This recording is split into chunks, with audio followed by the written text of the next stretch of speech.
Hi Girl Scouts, my name is Marcy. I live on the Big Island of Hawaii, and in honor of Earth Day, I'm going to teach you how to make two different types of cat scratchers out of recyclable cardboard and materials that you have at home. Among the things that I really love are cats. I have two of them. I really love Girl Scout cookies. I'm sure you do too. And I really like to do what I can to help conserve natural resources. And our project today is going to incorporate all three of those things. What you're going to need to make this are pretty simple things you should definitely have at home. One thing would be a pencil. I'm sure you have that. One thing would be a box cutter. And I'm going to warn you right now, box cutters are extremely sharp, so you want to do this with adult supervision. I do not recommend scissors. They are really hard to cut cardboard over time. Duct tape. If you have decorative duct tape, great. If not, plain duct tape works fine. Cardboard. If you use Girl Scout cookie boxes, 4 boxes should make a really good sized cat scratcher. Does not have to be Girl Scout cookie boxes. And the last thing you're going to need is a straight edge. A straight edge is what you're going to use to draw your lines so that your cutting will be straight. You can use a 2x4 that you find in your garage. You can use a yardstick. I happen to find this old piece of baseboard in my garage, and it works fine. The wider your straight edge, the wider your strips are going to be, and the higher, the taller your cat scratcher will ultimately end up. The first thing that you're going to do is you're going to take your straight edge, you're going to line it up along the edge of your cardboard, and then you're going to take your pencil and draw lines. One thing to keep in mind, and this is important, when you're drawing your lines on your cardboard, you want to make sure you're going across the wavy edge of the cardboard, not the straight edge. This is called the corrugated part, and your lines should go across like that. So you're going to make a whole bunch of pieces of cardboard that have lines drawn. The next thing you want to do is cut a bunch of pieces of duct tape.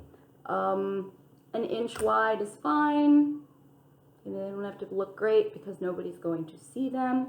And then just line them up along your work surface so that they're easy to get to. You might want to start with 20 of those, and then you can always add more if you need.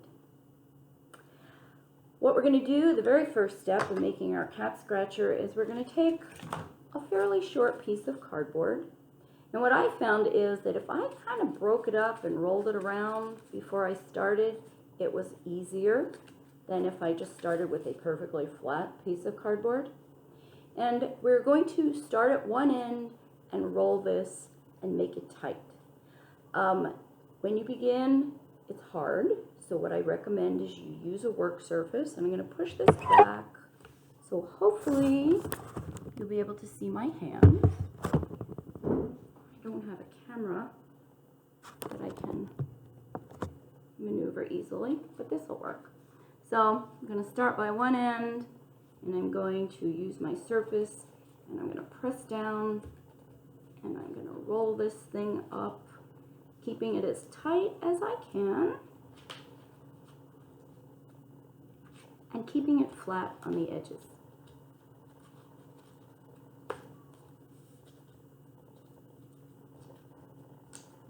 And when I get to the end, I'm going to take one of my pieces of duct tape and tape it. The next piece of cardboard, you're going to start adding where you left off your first one. And I found it was easier if I taped it at the beginning.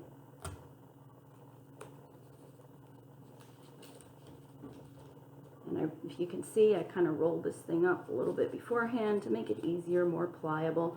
This is pretty helpful, especially in the beginning.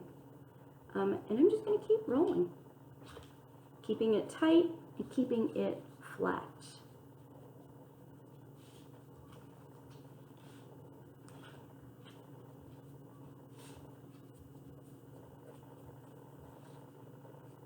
And when I get to the end of here, I'm going to put another piece of duct tape, and then I'm going to keep going and rolling and rolling. And ultimately, what you're going to end up with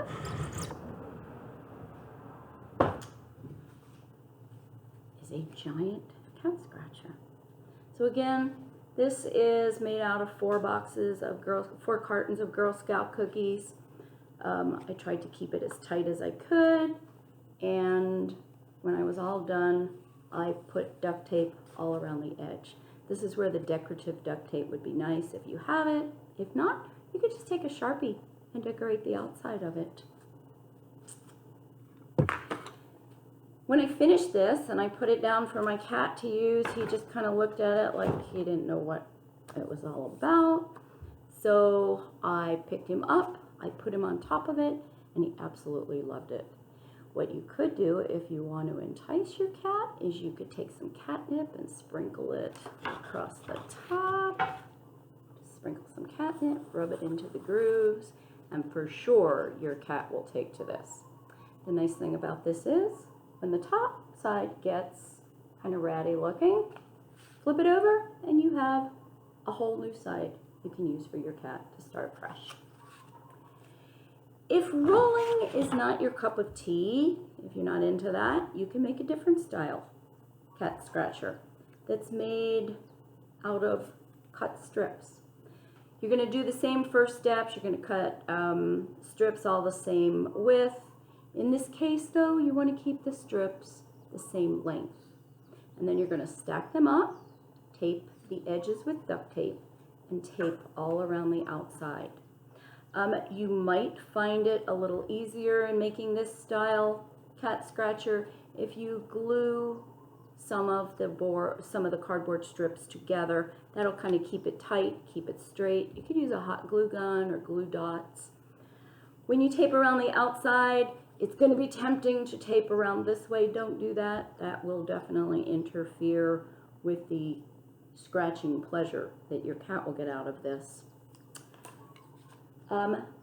I bought one of those kinds of cat scratching things a long time ago. My cat loves it, as you can see, which is why it's all ratted up. And it came, you can't see what I'm doing, but came in this nifty little cardboard box. You don't have to have one of these. You could make your rectangular cat scratcher out of a shoebox. But I'm going to take this one that I made. I purposely made it to fit pretty well into this cat scratcher box. And now I have 2 different styles of cat scratchers, which is good because I have 2 cats. They do not share with each other, so now they can each choose one and have their very own scratcher. I hope you found this helpful. If you don't have a cat, you can always donate this to the Humane Society or a cat rescue or a shelter. I'm sure they would appreciate it. I hope you enjoyed that and have a great day. Aloha.